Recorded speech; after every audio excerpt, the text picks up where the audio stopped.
un chèque de 15 000 $ pour continuer à hypothéquer leur santé. Alors, c'est ce qu'on offre aujourd'hui aux infirmières. La vaccination du personnel de la santé, qui deviendra obligatoire à compter du 15 octobre, risque encore d'aggraver la pénurie puisque 7 700 employés en contact direct avec les patients n'ont toujours pas reçu leur première dose. Le gouvernement refuse d'ailleurs de s'engager à ce qu'il n'y ait plus de bris de service ni d'heures supplémentaires obligatoires à court terme. Ici Hugo Lavallée, Radio-Canada, Québec. Il y a encore beaucoup à dire. Il y a des réactions qui sont nombreuses après cette annonce-là. Les infirmières, bien sûr, syndicats, retraités, tout ce beau monde semble sceptique sur la capacité de recruter 4 300 personnes qui manquent actuellement avec les mesures annoncées. Guylaine, bon, allons-y. Là, j'ai donné une liste de réactions possibles. D'abord par les syndicats.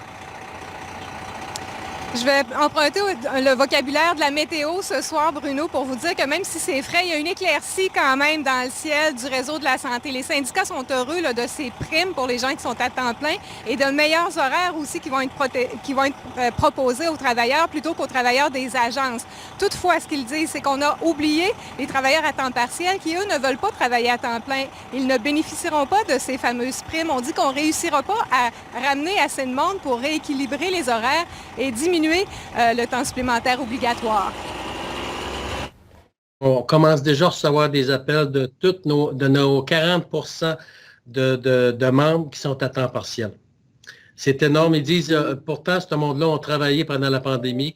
Ils ont fait du temps supplémentaire obligatoire et, encore une fois, c'est divisé pour mieux régner parce que 40 qui sont oubliés là, présentement. Là. Avec les mesures incitatives qu'il y a données présentement financières, je ne suis pas sûre qu'on va réussir à attirer autant de gens qu'ils le souhaitent. Nos infirmières, ils l'ont bien dit, ce qu'elles veulent, c'est des conditions de travail. Ce n'est pas nécessairement du monétaire. C'est sûr que c'est bien vu, c'est bien accepté de la part de nos membres. Par contre, ils s'attendent vraiment à du changement concret, des engagements concrets de la part du gouvernement. Bon, les principaux intéressés, là, on comprend que c'était des porte-paroles syndicaux, mais les employés, est-ce que ces gens-là seront tentés de rester ou de même de revenir avec les primes qu'on leur propose? On a parlé à une infirmière aujourd'hui qui a 36 ans d'expérience, Bruno, éligible à sa retraite. Ça ne change rien pour elle, ces fameuses primes. Et les retraités, eux, ce qu'ils disent, c'est, écoutez, quand on revient au travail, on vient à temps partiel. On ne vient pas à temps plein. Donc, ça ne nous concerne pas non plus.